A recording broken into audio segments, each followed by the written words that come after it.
नमस्कार दर्शकों, आज हम आपको एक ऐसे व्यक्ति की अज्ञान का पर्दाफाश करने जा रहे हैं जो लोगों को भ्रमित कर रहा है और अपने खुद भ्रमित है। दोस्तों, हम बात करने जा रहे हैं नितिन दास की, जो ये अज्ञानी व्यक्ति लोगों को भ्रमित करने के लिए बेड़ा उठाई है।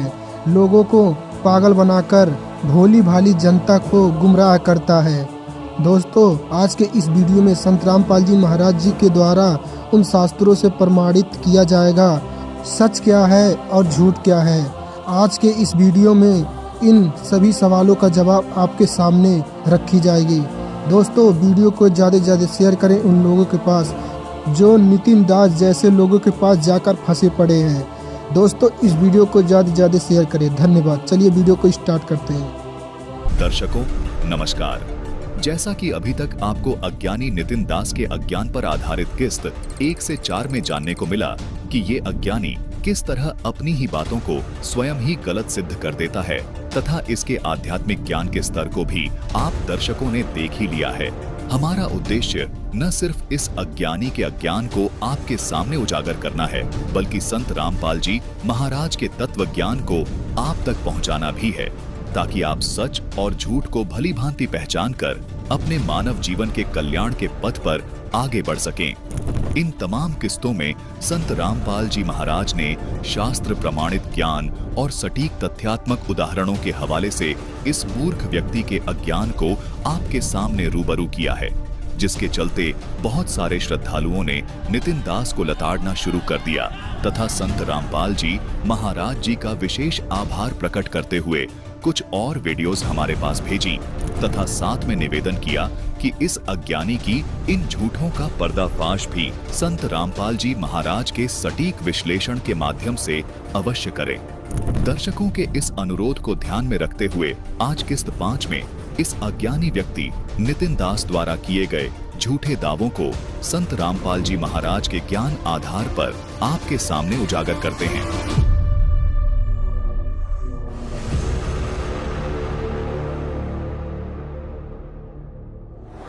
दर्शकों, ये अज्ञानी कहता है कि आत्मा और परमात्मा में कोई भिन्नता नहीं है, इसलिए अपनी आत्मा की ही पूजा करो बस।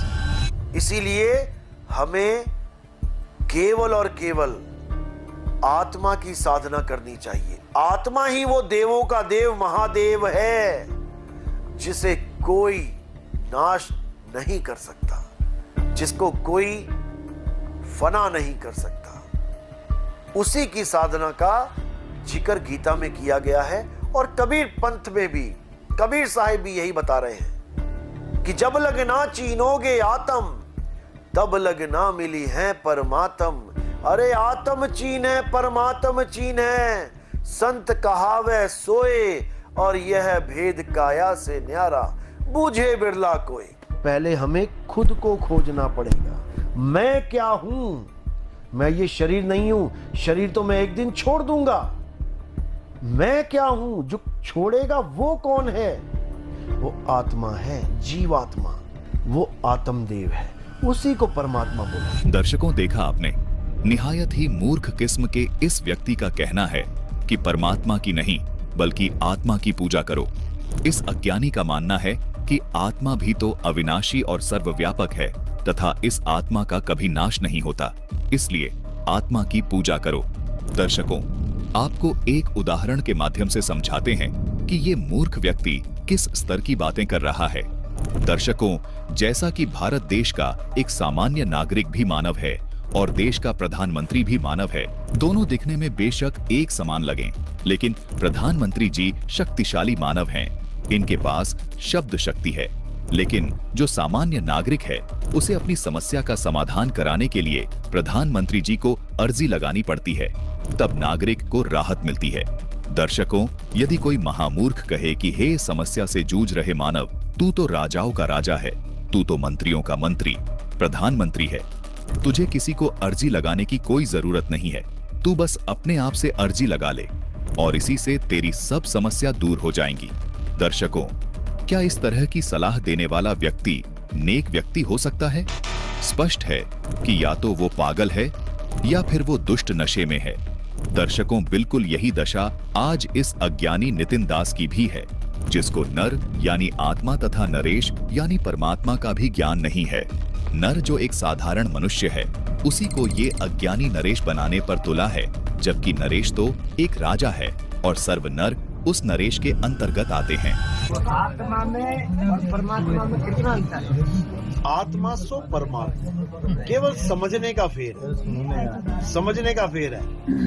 आत्मा सो परमात्मा क्यों बोला गया? क्योंकि आत्मा अजन्मा है, आत्मा नित्य है, आत्मा शाश्वत है, आत्मा पुरातन है, आत्मा ही सनातन है, तो फिर परमात्मा क्या है? दर्शकों, इस अज्ञानी ने आखिरकार ये कबूल कर ही लिया कि कोई परमात्मा नहीं है, आत्मा ही परमात्मा है। जबकि इस अज्ञानी को इतना भी ज्ञान नहीं है कि आत्मा सनातन नहीं है, क्योंकि आत्मा से पहले तो कबीर परमात्मा थे, जिन्होंने आत्मा को उत्पन्न किया। इसीलिए सनातन आत्मा नहीं बल्कि परमात्मा है, क्योंकि सनातन का मतलब है जो सदा से है, जबकि आत्मा सदा से नहीं है, क्योंकि आत्मा को तो परमात्मा ने बाद में बनाया है, जबकि परमात्मा सदा से है। उसी परमात्मा ने 5 तत्वों को उत्पन्न किया।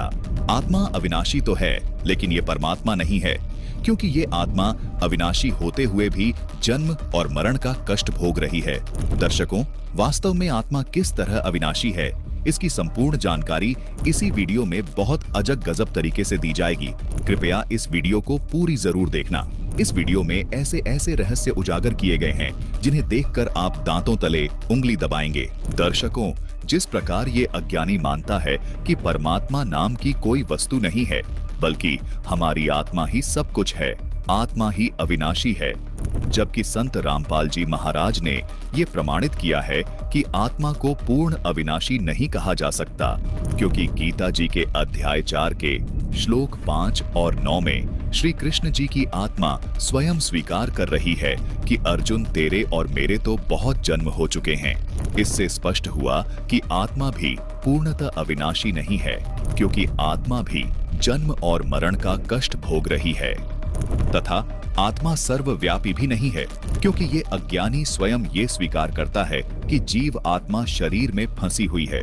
इसलिए दर्शकों, आत्मा को परमात्मा बताना इस मूर्ख की मूर्खता मात्र है। तो उसकी अवस्था बदल जाएगी। जैसे सूर्य की किरणें आई थी, वैसे ही उसमें सिमट जाएंगी और फिर सबका एक ही स्वरूप हो जाएगा। उसको शब्द स्वरूप कहते हैं। अब इसका मतलब ये नहीं कि सूर्य फंसा पड़ा है शरीरों में, मकानों में। सूर्य नहीं फंसा पड़ा है, किरणें फंसी हैं। सूर्य तो अचल है, सूर्य तो अडोल है, वो आता जाता नहीं है, किरणें आती जाती हैं। बस ये सब किरणें ही हैं, ये सारे संसार में किरणें ही हैं, और हर किरण सूर्य की ताकत लेके आ रही है। हर किरण में सूर्य की गर्मी विद्यमान है। इसी प्रकार ये जीवात्मा परमात्मा से ताकत लेके बैठी हुई है। दर्शकों, ये अज्ञानी श्रद्धालुओं को परमात्मा की भक्ति साधना करने से मना करता है और कहता है कि अपनी आत्मा की पूजा करो। दर्शकों, अब आपको एक ऐसे भोले श्रद्धालु की वीडियो दिखाते हैं जिसने इस मूर्ख अज्ञानी नितिन दास की बात को सच मान लिया था कि आत्मा ही सब कुछ है तथा परमात्मा कोई नहीं है। इस अज्ञानी की बात को मानकर इस भोले श्रद्धालु ने आत्मा की पूजा करना शुरू कर दिया। लेकिन कुछ ही दिनों में इस श्रद्धालु को समझ आ गया कि मुझसे बहुत बड़ी गलती हुई है। पहले देखिए ये वीडियो। अरे फिर भी मालिक मेहर नहीं कर रहा। कुछ तो फर्क पड़ा होगा, कुछ तो मतलब भले शब्द नहीं सुना, लेकिन अपनी मनो अवस्था में फर्क पड़ा।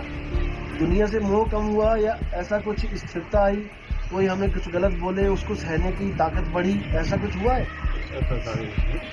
हाँ, अगर ऐसा भी नहीं हो रहा है तो इसका मतलब अभी दिल्ली बहुत दूर है, क्योंकि ये स्थिरता का खेल है सारा। शक्ल तभी दिखेगी जब पानी रुक जाएगा चलने से। जैसे घंटा पर शाम को, घंटा बात घंटे की एक नहीं दिन है, नाका उस घंटे दिन में याद करने की कोशिश कर। दर्शकों, देखा आपने, ये श्रद्धालु भी इस अज्ञानी नितिन दास के बताए अज्ञान आधार पर परमात्मा को छोड़कर आत्मा की ही पूजा करने लगा था। और आज इस श्रद्धालु की स्थिति आपके सामने है।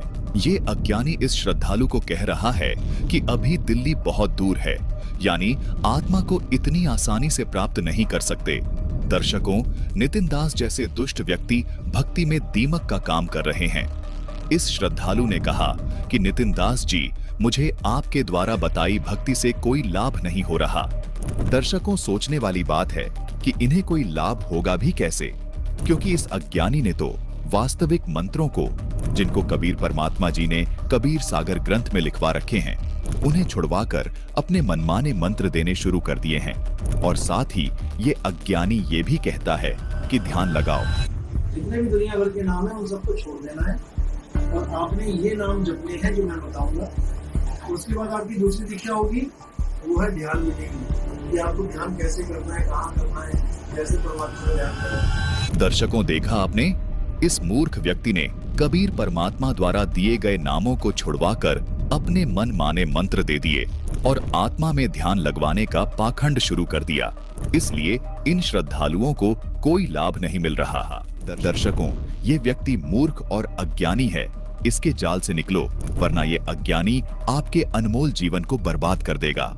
संत रामपाल जी महाराज ने इन सभी किस्तों में और इस किस्त में इस अज्ञानी नितिन दास के अज्ञान की पूरी पोल खोली हुई है। इसे आप अच्छे से समझे और अपने मानव जीवन को बर्बाद होने से बचाएं। दर्शकों, इस अज्ञानी को विवेक और समझ तो है ही नहीं, लेकिन लोगों को तो सोचना चाहिए कि ये कहता है कि आत्मा ही देवों का देव है, ये महादेव है। इस अज्ञानी ने तो कसम खा रखी है झूठ बोलने की। आइए आपको अब इस अज्ञानी नितिन दास की एक वीडियो और दिखाते हैं। हे अर्जुन, तू और मैं अविनाशी आत्मा हैं, ये शरीर नहीं है। शरीर तो माया है, काया है। एक दिन ये शरीर किसी ना किसी अस्त्र शस्त्र के द्वारा मारी जाएगी, किसी ना किसी तत्व के द्वारा खत्म हो जाएगी। अग्नि तत्व इस शरीर को जला देगा, पानी तत्व इस शरीर को गला देगा। लेकिन हे अर्जुन, हम और तुम शरीर नहीं, आत्मा हैं। हमें अग्नि जला नहीं सकती, वायु सुखा नहीं सकती, जल भिगो नहीं सकता और कोई शस्त्र हमें काट नहीं सकता। इसीलिए हमें केवल और केवल आत्मा की साधना करनी चाहिए। आत्मा ही वो देवों का देव महादेव है, जिसे कोई नाश नहीं कर सकता, जिसको कोई फना नहीं कर सकता। उसी की साधना का जिक्र गीता में किया गया है और कबीर पंथ में भी कबीर साहिब भी यही बता रहे हैं कि जब लगना चीनोगे आत्म, तब लगना मिली है परमात्म।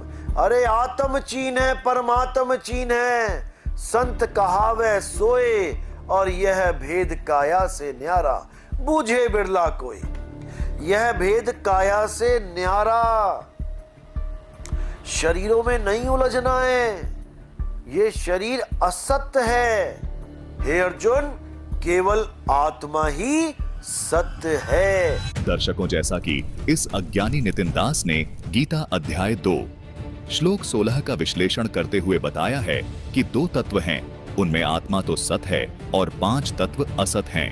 दर्शकों, इस मूर्ख व्यक्ति ने यहाँ इस श्लोक का अर्थ तो कर दिया, लेकिन ये भूल गया कि मैंने अपनी ही वीडियो में कहीं ये भी बोल रखा है कि सत यानी आत्मा तथा असत यानी 5 तत्व से अन्य भी कोई वस्तु है।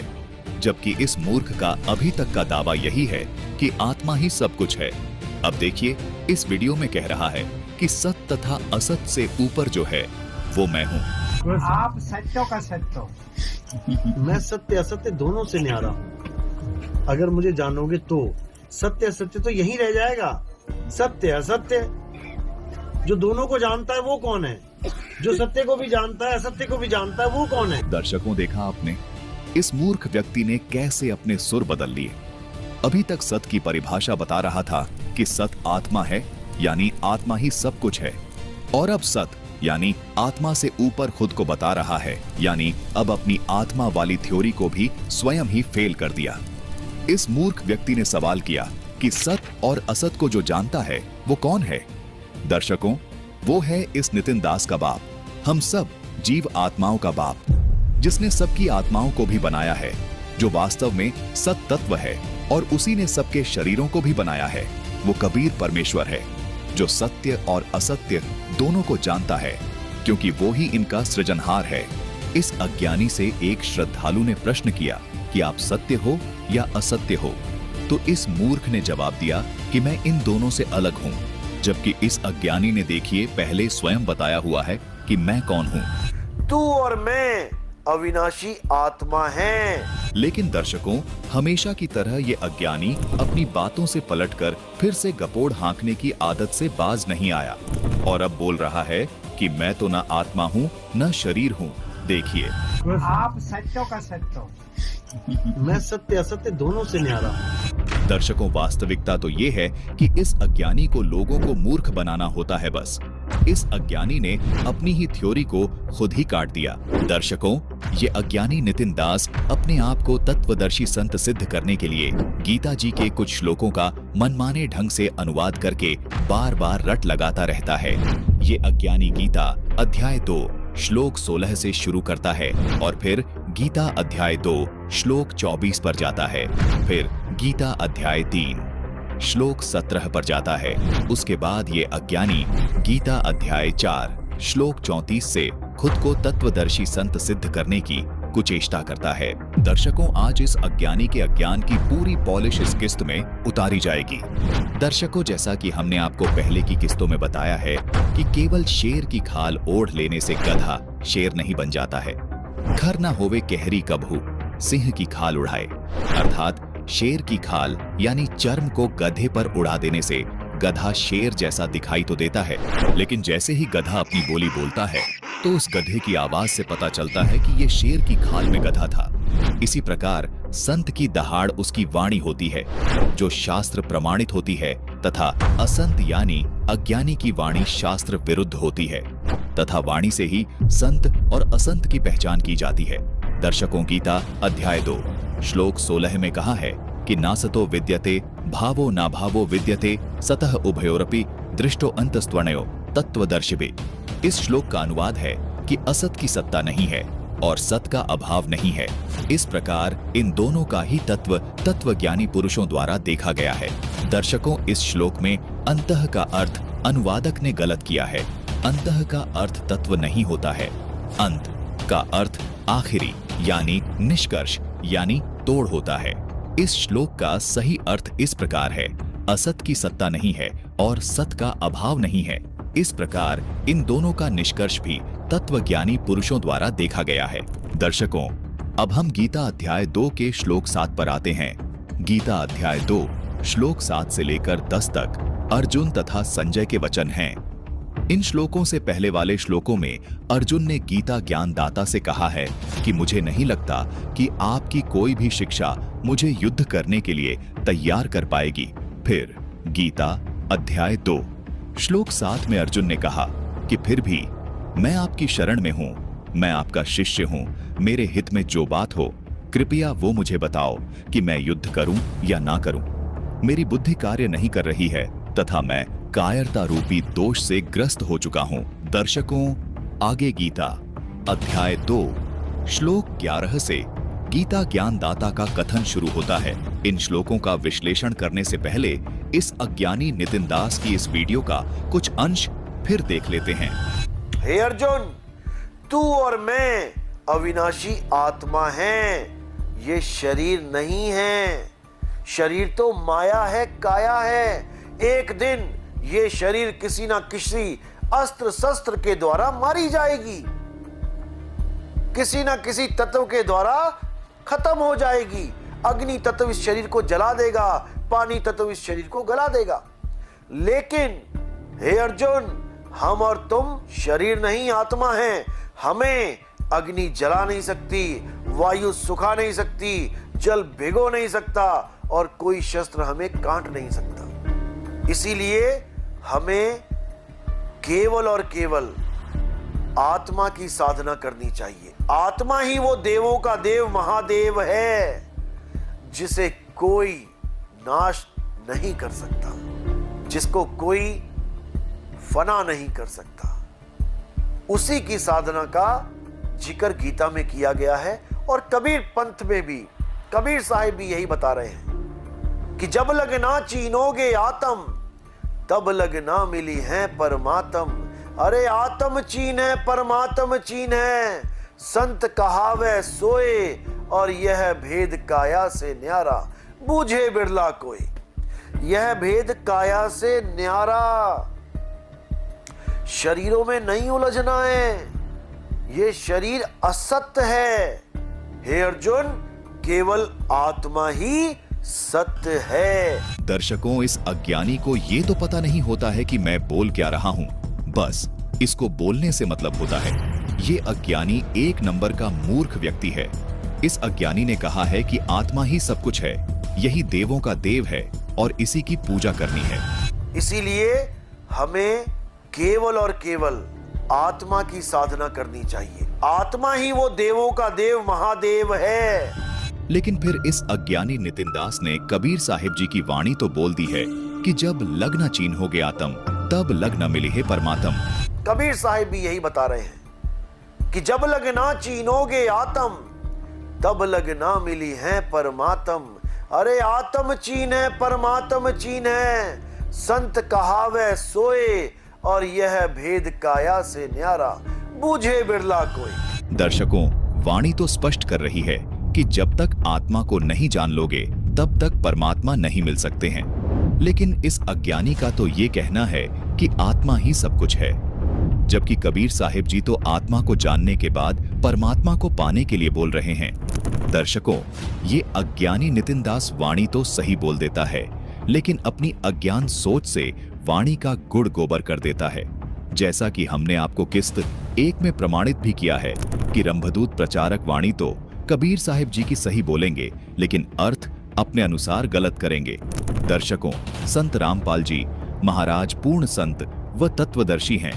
एक तत्वदर्शी संत के बिना आध्यात्मिक शंकाओं का पूर्ण निदान होना असंभव होता है। संत रामपाल जी महाराज कहते हैं कि जिस प्रकार आत्मा अविनाशी है, उसी प्रकार 5 तत्व और 3 गुण भी अविनाशी हैं, क्योंकि आत्मा और इन 5 तत्वों के जनक सत्पुरुष कबीर परमात्मा ही हैं। दर्शकों, जैसा कि इस अज्ञानी नितिन दास ने कहा है कि श्री कृष्ण जी आत्मा हैं, वो शरीर नहीं है। आत्मा ना मरती है ना जन्मती है, इसको कोई काट नहीं सकता है, शरीर मरता है। जैसा कि इसी अज्ञानी नितिन दास ने कहा है कि श्री कृष्ण जी शरीर नहीं है, वो तो आत्मा है। इसलिए गीता का ज्ञान भी श्री कृष्ण जी की आत्मा ही दे रही है, शरीर नहीं दे रहा है। दर्शकों, अब देखिए। दोस्तों, पार्ट 2 देखने के लिए वीडियो में कमेंट करें और अपनी राय जरूर दें।